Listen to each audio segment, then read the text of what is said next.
He'll probably adjust that when you see him in clinic. I wrote on the follow-up for the 26th.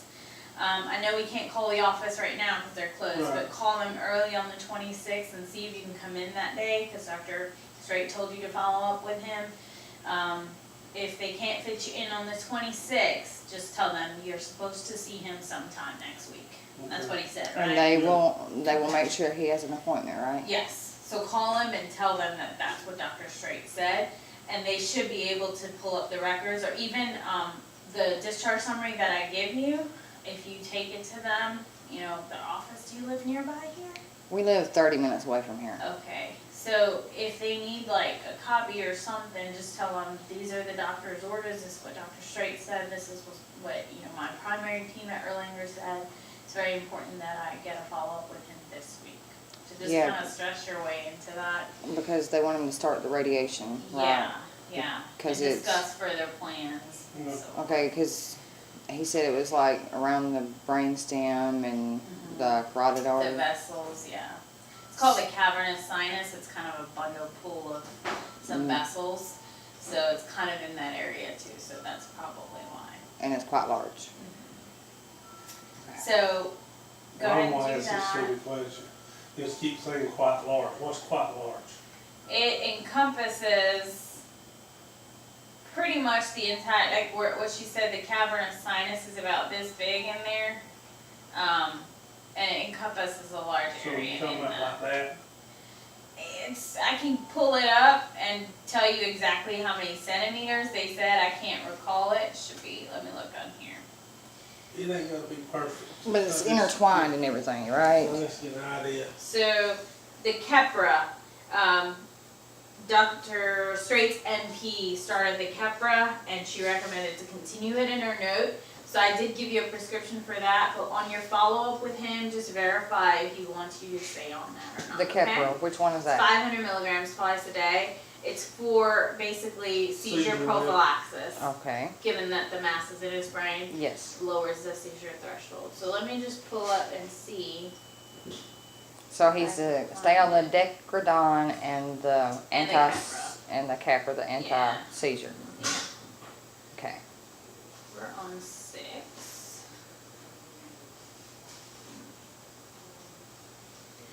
Let's see. Here we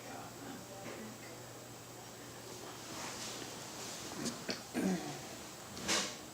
And the radiation, you think it will shrink it down? and- That's the easiest, plan the for safest way to do it. radiation.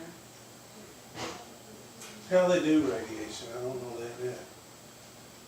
What's that consist of? What's the, Basically, it's like radiation is like where they focus that particular area of the brain where it's located, and they just direct beams of radiation to it, and it prevents the rapid, basically, increase in the cells. It targets the cells that rapidly replicate. So the other parts of your body, they have normal replication. All your cells divide in your body. But the problem with tumors or growths is that they replicate at a faster rate. So the radiation targets those cells. Okay. And the hope by radiation is to shrink it and localize it more. I mean, do they put you in a machine to do it, or? I don't know if it's just, there is a room that they put you in because it's directed beams Right. that can be harmful to the other cells that are normal replicators, basically. So that's why it's targeted specifically. So I don't know if it's like an enclosed space or what it really entails, but that's as much of the information that I know. Okay, radiation, is it gonna make his hair fall out? That's what he was worried I about. don't care, I could shave my head, I think it's real shaggy anyway. Here, I found the MRI here. So it says, they read it as large. Here's the size. The mass measures about 4 centimeters going from down to up. AP is across 3.1 centimeters. And then the other dimension is transverse, so 4 centimeters, so 4 by 3 by 4. Cool. So all around, just measures like 4 Yeah. centimeters up this way, across. And going towards the brainstem. Yeah. So it's in that place where it's really hard to get. It's dangerous, yes, and it's a dangerous part or place. But I think that's why he also says it's gonna be inoperable if we don't, start with the radiation first. Okay. But if the Okay. radiation shrinks it down, I think that's the hope. then they can is go that in they and. would reassess it and see if they can operate or if there's another route to take from there. Okay. Okay, one more question, I'll leave you alone. Sure. Do they think it's cancerous? I think Dr. Straight's note said he would need to see the Vanderbilt pathology Yes. report. So that's kind of just what I know. A lot of pituitary tumors tend not to be Well, they cancerous, said it was, but I think he's thinking how aggressive the growth is to just follow up the pathology report and see what it actually was. Okay. Alright. Okay?